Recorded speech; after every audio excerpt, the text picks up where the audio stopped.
The morning started like any other in Brisbane.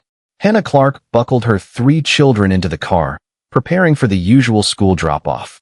But within moments, the ordinary day twisted into something horrifying. A man washing his car heard her terrified screams. A passing driver saw Hannah covered in flames as she tried to escape. A neighbor rushed over with a fire extinguisher, only to witness the vehicle erupt into a violent explosion. What was happening? Why was Hannah crying out for her kids? And who was the man sitting beside her holding jerry cans full of fuel? This was not an accident. It was something far darker, a nightmare that had been building for years. Hannah Clark was born on September 8, 1988, in Brisbane, Australia, to her loving parents, Sue and Lloyd. From childhood, she stood out for her bright personality and endless energy. She had an ability to lift others' moods with ease, and even as a young girl, she dreamed of being a mother. She was close to her younger brother and often stepped into the protective role of an older sibling. Gifted in sports, she became a standout in trampoline gymnastics, representing her state by age 16. Her leadership became clear in her final school year when she was chosen as school captain, a position given only to students respected by everyone. After school, she followed her passion for helping children and taught gymnastics at the Police Citizens Youth Club. It was there she met Rowan Baxter. She was 20. He was 31. Their meeting would alter her life forever. Rowan, born May 9, 1977 in New Zealand, grew up in a home filled with instability. His father's imprisonment during his early years left emotional damage that never healed. Family members recalled Rowan as a volatile child with a cruel streak. One cousin even admitted being frightened of him, linking his behavior to the family's history of misogyny. Rowan chose athletics as his path and played rugby for Tanga Boys College before receiving a contract with the New Zealand Warriors in 2005. Although he was technically on the team, he never played an official game and earned only a small yearly contract. Still, he often introduced himself as a former professional athlete, using the title to impress others. People who knew Rowan described him as competitive, controlling, and easily angered. He needed power over others and couldn't tolerate rejection. Before meeting Hannah, Rowan had already been married and had a son. He married young. He was 18, his wife was 16. By the time their son was 2, his controlling behavior had become unbearable. When she tried to leave, he refused to allow it. He resorted to intimidation and stalking. In one disturbing moment, he told her he had placed a hose inside his car and considered a grim ending for both himself and their child. Terrified, she stayed with him out of fear. In 2008, while Hannah was coaching gymnastics, Rowan's son attended her class. This was their first meeting, even though Rowan was still married. He pursued Hannah, claiming his marriage was over and he was only living with his wife for the sake of his son. Months into their affair, he formally ended his marriage, moved out, and agreed to co-parent. But his aggressive behavior never faded. He continued intimidating his ex-wife whenever disagreements arose. 6 months into his relationship with Hannah, she found out she was pregnant. Though she wanted to keep the baby, Rowan pressured her to end the pregnancy, insisting she was too young. In October 2012, they married, and at the time, she was 14 weeks pregnant with their first child. Soon after, Rowan stopped paying child support to his ex-wife. On April 10, 2013, their daughter Aaliyah was born. She grew into an expressive child who loved books and had a strong sense of fairness. Even as a little girl, she noticed how her father treated her mother and sometimes confronted him. In January 2015, the couple opened a gym called Integrate Gym. Although Hannah's parents and another investor helped fund it, the business struggled. During this time, their second daughter, Lyanna, was born on March 19, 2015. She had a calm presence and often tried to soothe her father when he grew angry. Their youngest, Trey, was born December 4, 2016. He loved to run and play but was happiest when close to his mother. As the years passed, Rowan's behavior became even more controlling. His possessiveness over Hannah deepened. He forced them to share a joint Facebook account, refusing to let her have one of her own. Slowly, he isolated her from her family, limiting her contact with them. His need for control extended to the children. If they didn't clean fast enough, he would throw away their toys. He canceled activities they enjoyed as a way to punish Hannah. In one disturbing moment, Rowan left the house with the kids crying. Hannah called her mother to talk, but later Rowan confronted her, repeating the entire conversation. When she asked how he knew, he claimed he had left his phone recording. A coworker who heard this told him it was wrong, but Rowan dismissed the concern.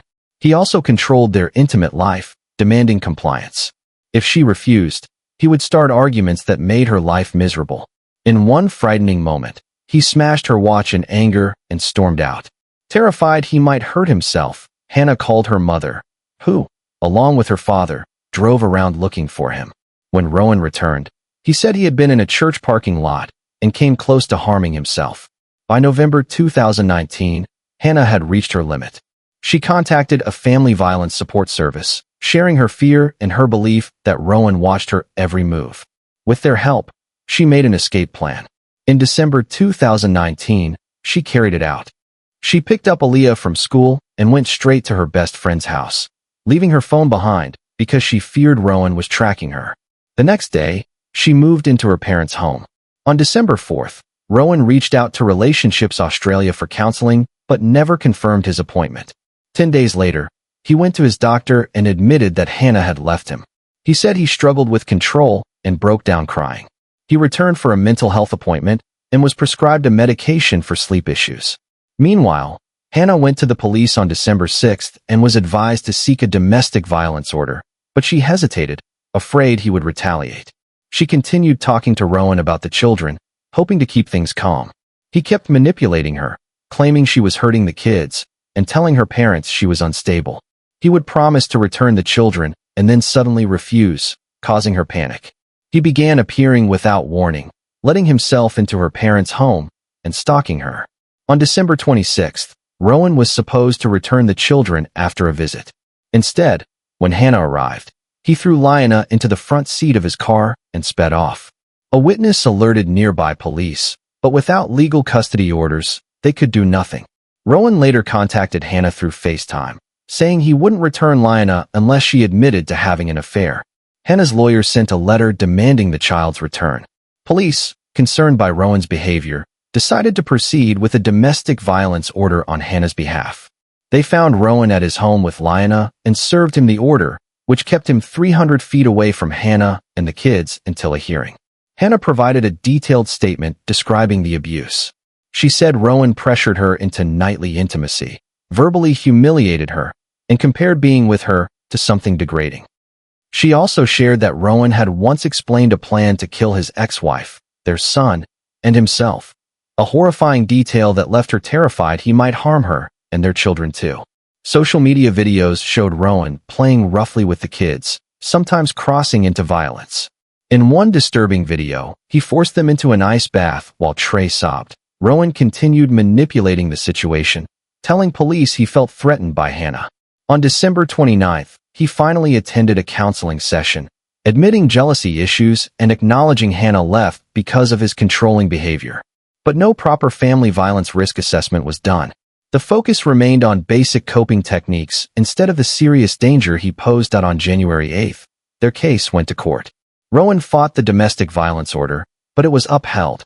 He was prohibited from any form of harm, from going near Hannah's home, or contacting her except about the kids.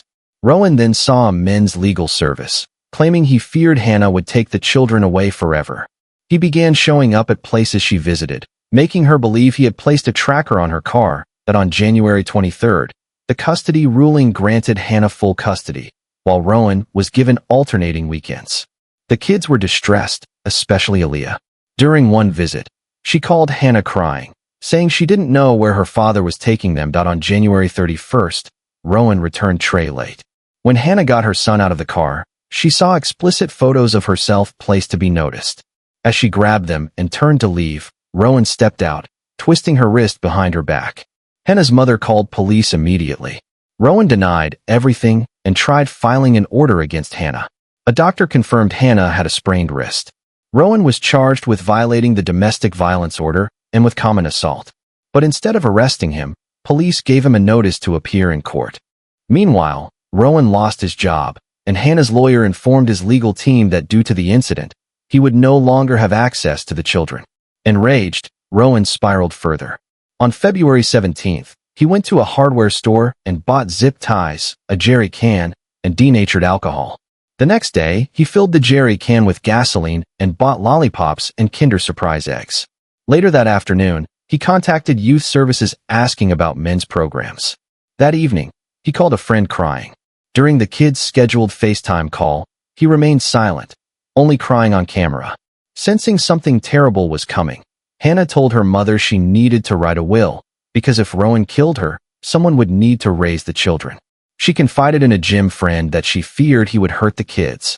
On the morning of February 19, 2020, Hannah followed her usual routine and went to the gym with her mom.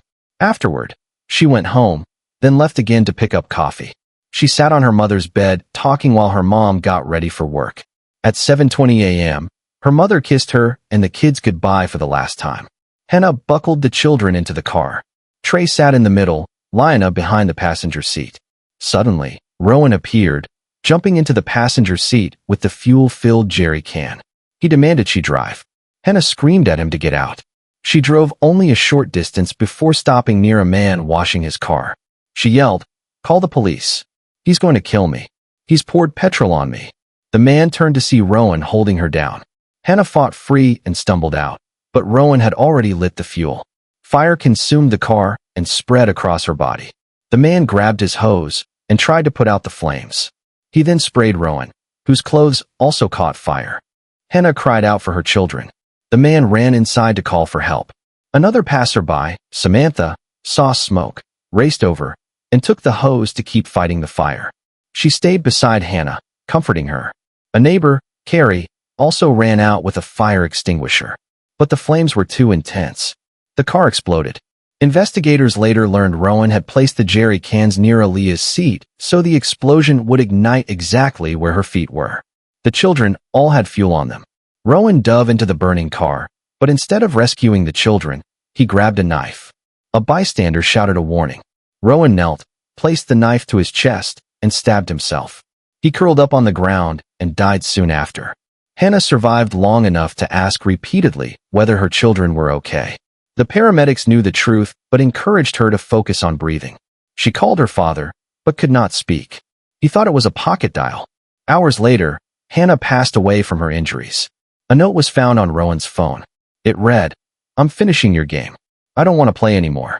You can't mess with someone's life and expect them to take it. I told the kids you love them. They'll miss you." Autopsies showed the horror the children suffered. Aaliyah had burns over 100% of her body and was alive as the fire overtook her. Lyanna died from burns and smoke inhalation. Trey suffered the same fate. Rowan had no drugs or alcohol in his system. His actions were deliberate. The tragedy caused national outrage. It exposed how coercive control, the psychological abuse Rowan used for years, was still overlooked and not treated as a warning sign of escalating violence. That on March 9, 2020, Hannah, Aaliyah, Lyanna, and Trey were buried in one coffin. In his final words, Hannah's brother said, "I am so sorry I couldn't protect you." If you found this case compelling, please like the video and subscribe to the Crímenes Ocultos channel. We upload crime cases every night. Until next time, stay alert and stay aware. Thanks for watching.